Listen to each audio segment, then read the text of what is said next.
Amy Donohue, Phoenix, Arizona, Hybrid Social.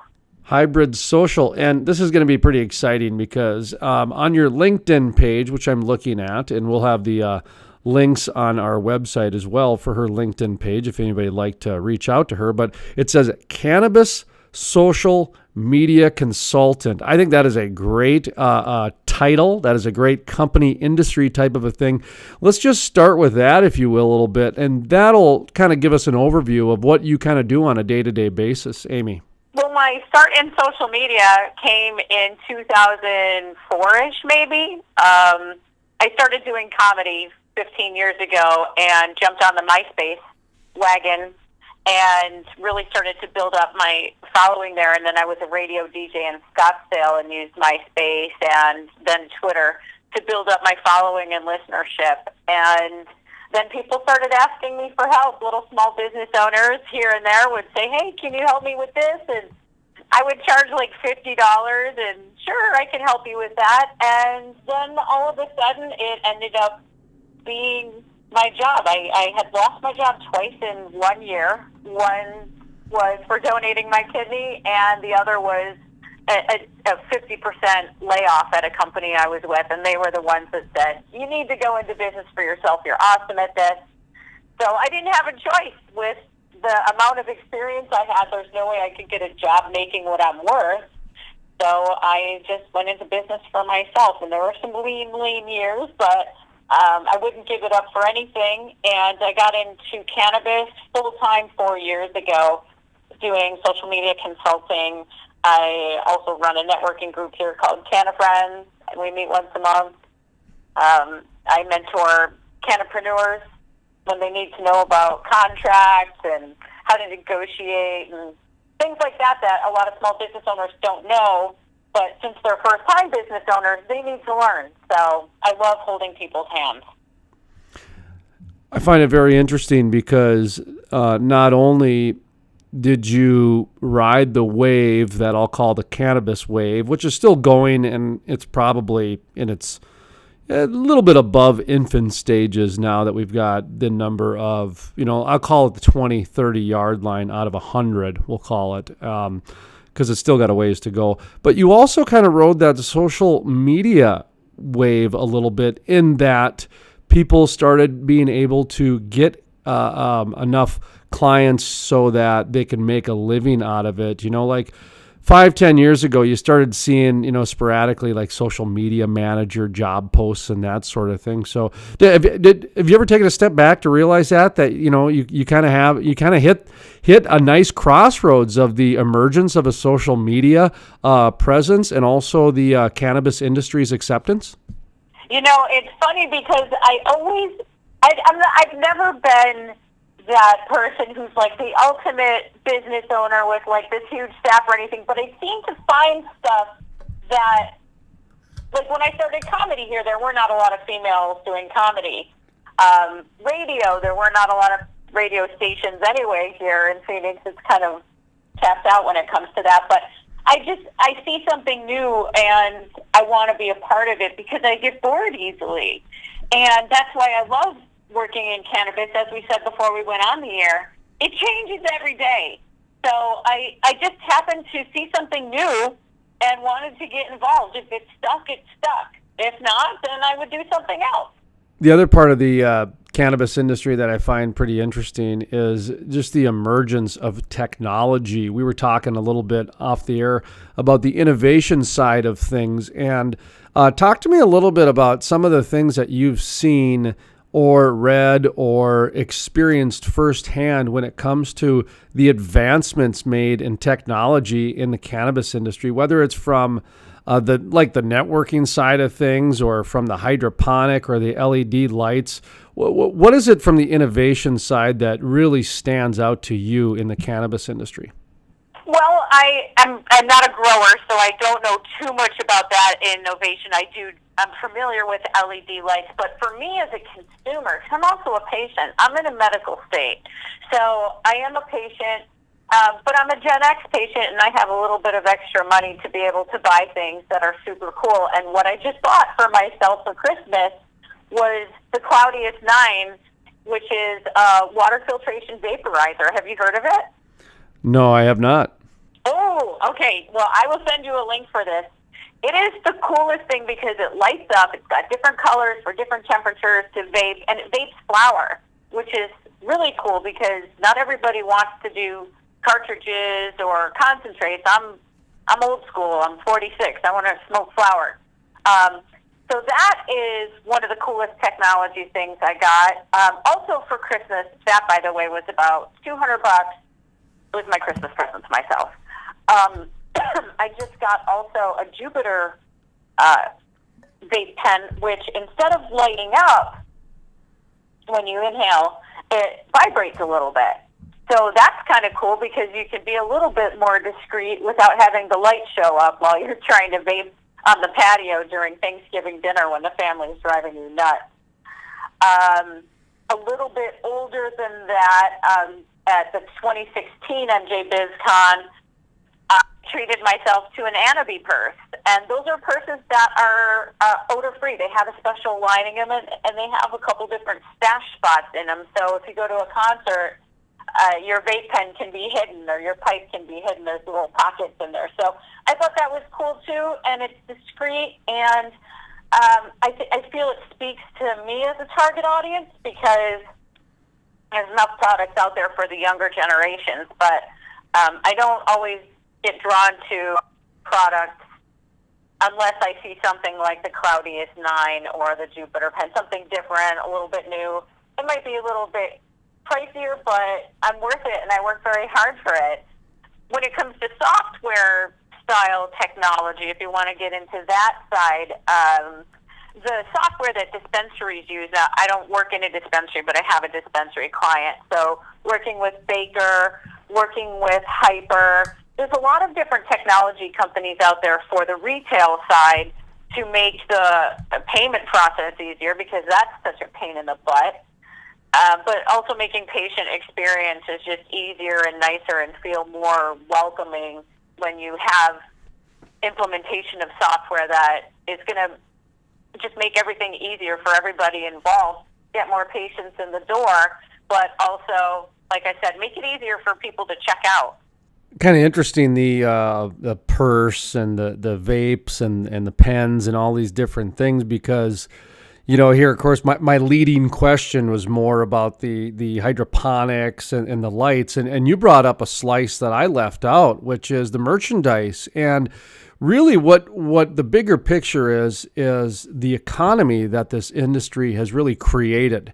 This is not about the growers. This is not about the dispensary owners. This is not about, you know, the purse makers. It's about everybody. I mean, there's so many different little micro booms that have created because of this industry. I remember talking with Patrick Stedman. He's a state senator from Colorado, and he was talking about how the industry revitalized certain areas of towns that people just ignored because they were so dilapidated. Well, the growers needed, you know, buildings that basically didn't have windows. So they went in and sandblasted and redid all the different HVAC. So that's one of the things that really attracted me was the complete ecosystem of the economy that this thing created. And talk to me a little bit about, you know, are your customers experiencing this? Like, are they just coming to you with all these different angles? And is that kind of what's going on? Or talk to me about the ecosystem, because we just kind of did a little. And it's true, and I'm so glad that you brought that up, because when I tell people I work in the cannabis industry, their first question is, oh, which dispensary do you work at? I don't work at a dispensary because that's not all there is. The dispensaries are the driving force, of course, and the product itself, but there is so much out there as far as ancillary businesses that there's just opportunity for everything. Like you said, the little microcosm that we live in here, there's room for everything, and there's new ideas that people are coming up to make this little bubble that we're in even cooler. And it's just so welcoming that people can come up with these great ideas. And I'm getting a little off track from the question, but yes, this industry is driven by a plant, but it's not, dispensaries aren't all that is out there. And there are people like me who, like you said, getting different opportunities So, yeah, I'm a social media consultant, but that doesn't mean that a client coming to me won't say, hey, can you do SEO, or can you recommend somebody for this or that? So it becomes like this industry is about being a network. This industry is driven by social media, and it's driven by networking, and that's it. And I think someone like me who goes to everything, and I sit down with everybody one-on-one who I meet on LinkedIn or in person to get to know them, to see where they actually fit in this industry, because there are so many different places that people can fit in, not just hydroponics. Amy Donohue with us, a cannabis social media expert, and we're talking about just the industry in general a little bit, also her background and how she kind of got into this particular industry. And I wanted to, we got just a couple questions left here, and one I wanted to bring up to you as a female is I was talking with Chris Stone. He's with HCI out of Illinois. He has a couple dispensaries, and they also did a study on some opioid research in conjunction with marijuana or cannabis, excuse me.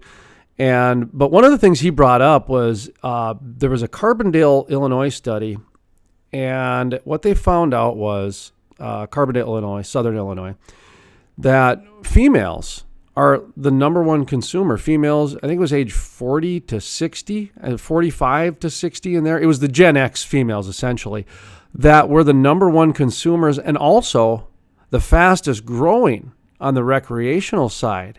And it made sense to me because, you take out the wine and you put in a couple joints type of a thing, and it's more of a socializational thing. What do you make of that females are not only the biggest consumer, but like the fastest growing too? And that's even on a business side too, because on the business side, the cannabis female entrepreneurship is growing. I don't know the stats, but I know it's growing very fast. So to answer that first, approximately 40% of CEOs or owners in the industry are female. So we are getting close to being 50%, and I'm working extremely hard to make that happen by being inclusive for other women in the industry to come in. Those are some of the new cannapreneurs that I mentor. But as far as I am Gen X, I'm just about 47 years old, and even though I didn't have kids, my friends my age, this is the age when the kids are leaving. They're going to college. They're starting their own lives. The females of the household typically do spend the money anyway. They pay the bills. They sit at the table and pay the bills and write the checks and stuff and take care of the household. But I think it's also a stigma thing now when we have how Women Grow brought people out a couple years ago. We have Breaking the Glass Ceiling, which is about female entrepreneurs, the founders of this industry, and talking. And that's what I believe it is. Maybe they're buying meds for the whole family when they go to the shop, but there's also people like me that have some expendable income as well. Once we get to be this age, we have a little bit more financial security. But I also think that it is the community, the supporting females in the community. It's very female forward, and there's just more that want to be involved, more women that want to be involved. They finally want to have their own business or be part of something huge because they have more free time at this age. So I think that's where those statistics come from. Plus, vape pens are getting really nice and sleek and pretty, and I know a lot of women like those vape pens. I was watching a program on Vice a few years ago. I think it was last year, and they do a program on cannabis. And a gentleman was interviewing an all-female grow operation in, I think, California, and I got a kick out of what she was talking about. And she was talking about actually the emergence of females in the industry, and this was validated over the next year or two that it rolled out. So she was very much in tune with what was going on. But she said, it's the female plant, and then she went into how we're living in such a testosterone-filled world. Isn't it nice, or isn't it ironic that the females are emerging into an industry where the female plant is going to settle down some of the testosterone-driven culture that we live in today? So I don't know if you got any comments on that. What's that? I've never heard it put that way with the female plant part, but it makes a ton of sense. And I have one business partner who is a male, and I said to him, my team is going to be 99% female, and he even said, I'd rather work with 99 females than 5 men, so bring them. Yeah, I never heard it with the female plant side of it before either, but I thought it was genius. That's why I brought it up. Vice, I can't remember. It was I forget the name of the program, but they do a kind of a half hour, an hour program where a guy goes and just experiences different operations from the guerrilla forests and or the jungles to guerrilla GUERR. To local grow operations in California. So okay, transitioning here. What is it? Your customer. Who is it you're looking for?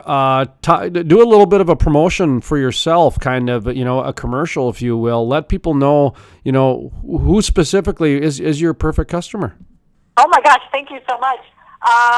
Well, as a social media consultant, I love training people, and I've trained people, and we can do it via Skype and Google Hangouts. I love empowering people by teaching them how to do social media the right way and the professional way, and the way that follows the most rules in this industry, because it's different than every other industry.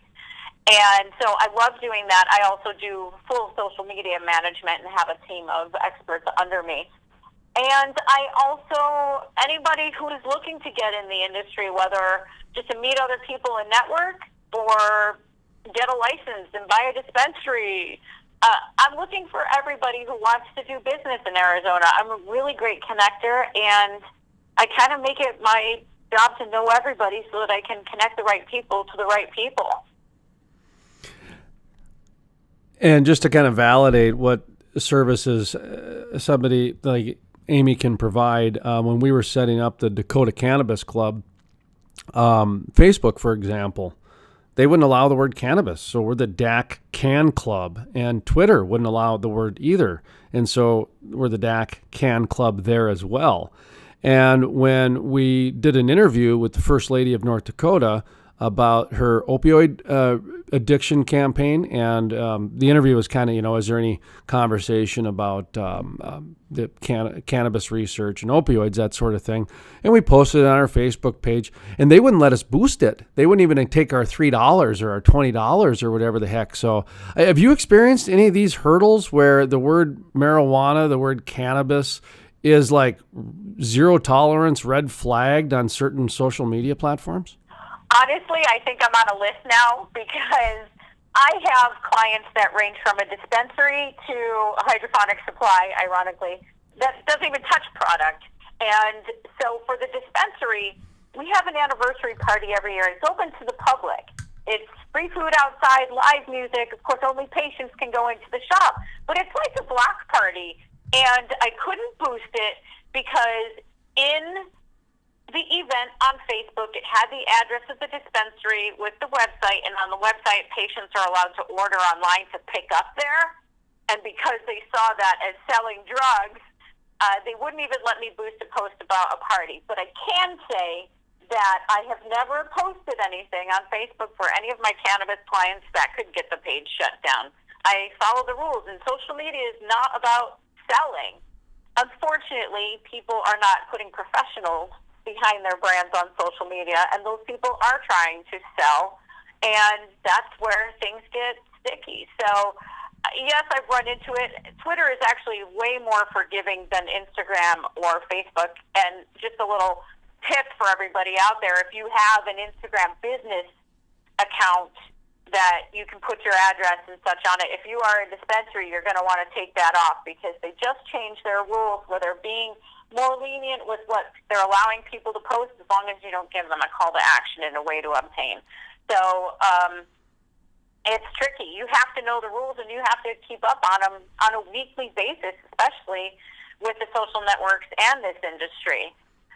Then you hit things like mass roots, of which don't have as much activity anymore, but then you have doobie. So it takes knowing what is out there, where you can post, what you can post where, knowing the terms of service, because when everybody signs up for Facebook, you hit I agree to these terms of service. When you sign up for Instagram, you hit I agree to these terms of service. I do that for my clients because I'm a professional and they're paying me money, which is paying my bills, and I'm extremely grateful for that. So I follow the rules. Could be a little dry sometimes, but at least it's safe. All right, Amy Donohue with us, and how can people get in touch with you? Thank you very much for joining us here today. This has been great. This is like another job that is created because of the cannabis industry. I mean, when I sit back and think about the glass blowing, and I think of the bud tenders, and I think about, the chemists and the food alchemists, if you will. I mean, it's just outstanding. And here's a social media. So much business in the cannabis industry, you've actually figured out a way to become a niche social media person, which is outstanding. And folks, it's another example of how this industry has so much momentum that it's just going to keep getting bigger and bigger and bigger. So how can people get in touch with you and give you some business? Well, hey, I'm a big deal on LinkedIn. I love using LinkedIn. So connecting with me there is great. My website is gethybridsocial.com, and my email is amy@gethybridsocial.com. You can like the Facebook page. My personal brand is The Fabulous One word, all spelled out all over social media. So there's a million ways people get in touch with me. I don't think there's ever been anybody that said, man, I couldn't figure out how to contact you for this. So I'm out there and I'm everywhere.